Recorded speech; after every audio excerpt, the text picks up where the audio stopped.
is on the gurney there and tries to get up before going in the ambulance, but firefighters get her in the ambulance and take her to a nearby hospital. And new details are being released tonight about the death of actress Anne H. The coroner's office revealing tonight that she was not impaired with any illicit substances when she crashed her Mini Cooper into a Mar Vista home in August. And Anne H. actually did 2 interviews on Ellen, and each time they were getting deeper and deeper, and she was revealing more and more information. And a lot of people thought that Anne H. was actually getting ready to expose Ellen for being involved in trafficking. And honestly, this doesn't surprise me because who Ellen surrounds herself with. To get back on the death wagon and start believing the lies that we'd been crammed in. Every single truth that I spoke, I was hit more, buried more, or despised more. Why do you think she tried to put me in an institution, folks? I called my mother. Guess what? 2 people who wanted more than anything to have my truth buried. It was not my timing. I did not and could not ask God for what that would be. Happy birthday to you. Happy birthday, dear Ellen. Happy birthday to you.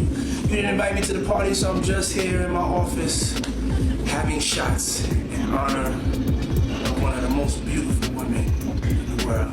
In another wild twist surrounding Diddy and Ellen DeGeneres, the feds have allegedly uncovered new evidence that could link these two to the death of Ellen's ex-girlfriend, Anne Heche. So you already know Diddy's name has popped up in connection to multiple high-profile deaths over the years, from Tupac and Biggie to his ex Kim Porter. But now there's some evidence seemingly hinting that Ellen also used Diddy's methods to silence people who threatened to expose her, and one of them might have been Anne Heche. So there's this shocking interview with Anne that just resurfaced where she claimed that Ellen tried to institutionalize her and then silenced and blackballed her for over 20 years. See, Anne was initially very outspoken about her toxic relationship with Ellen, and the more she talked, the more she started touching on some pretty disturbing allegations surrounding Ellen's rumored role as a gatekeeper and recruiter for Hollywood predators. Now here's where Diddy comes in. He and Ellen used to be very close, and they had each other's backs for years. And just recently, Ellen's bizarre post resurfaced where she wished Diddy a happy birthday on Twitter, saying, "Happy birthday, P. Diddy, Puff Daddy, Sean Combs," or as I call him, Cuddle McSnuggle Stuff. You don't need to know why.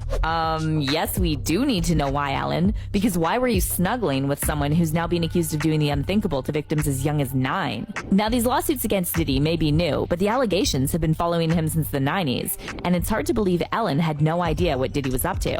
The alleged spanned 3 decades, with the alleged victims ranging from men and women who claim they were during Combs' parties to a 9-year-old who claims Combs did him in a music studio. When you talk about the ages of the victims when the conduct occurred, it's shocking. 25 of the 120 individuals who are plaintiffs in these cases were minors at the time of the accident. But that's not all. Remember when Ellen's longtime DJ, Stephen Twitch Boss, supposedly unalived himself in September 2022, just weeks after he and his wife Allison went on Jennifer Hudson's show and talked about expanding their family? No, but we really do. I love the little babies. I love them. And to be quite, it's a constant conversation. Okay, But you know what's also disturbing about the timing of Twitch's death? He actually passed just 4 months after Anne Heche died. What are the odds of 2 people close to Ellen dying within months of each other? Of course, things like that can happen sometimes, and there doesn't necessarily have to be some deeper meaning behind it. However, with more details now surfacing about Ellen's close relationship with Diddy, fans are starting to question whether we were told the real truth about Anne Heche and Twitch's passing. And now some sources are saying that both Anne and Twitch may have known too much about what went down between Ellen and Diddy, or maybe they got too close to the truth about some of Hollywood's darkest secrets. It's now being alleged that Anne was silenced for something she was about to reveal, and several witnesses have come forward with claims that her accident was no accident at all. The way the car crash was reported, the weird details surrounding her final moments, like the way they put her in a body bag and then she popped out of it moments before they put her in the ambulance. There's a lot about Anne's accident that doesn't add up. So was it really set up? Did Diddy and Ellen work together to stop Anne from speaking out?